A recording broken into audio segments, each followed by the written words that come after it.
سہیل مہر کی رپورٹ کے مطابق خبر شامل کی جا رہی ہے۔ National high way and motor way police sector N5 north 3 Gujranwala میں PSV ٹرانسپورٹر کے لیے دھند کے حوالے سے ڈائیو بس ٹرمینل پر ایک روڈ سیفٹی ورکشاپ کا اہتمام کیا گیا۔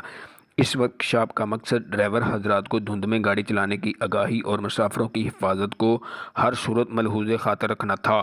بریفنگ دیتے ہوئے چیف پیٹرولنگ آفیسر عباس نے کہا کہ دھند میں آہستہ چلنے کو ترجیح دیں اور اپنی گاڑی کو لائٹ کولو بیم پر رکھیں۔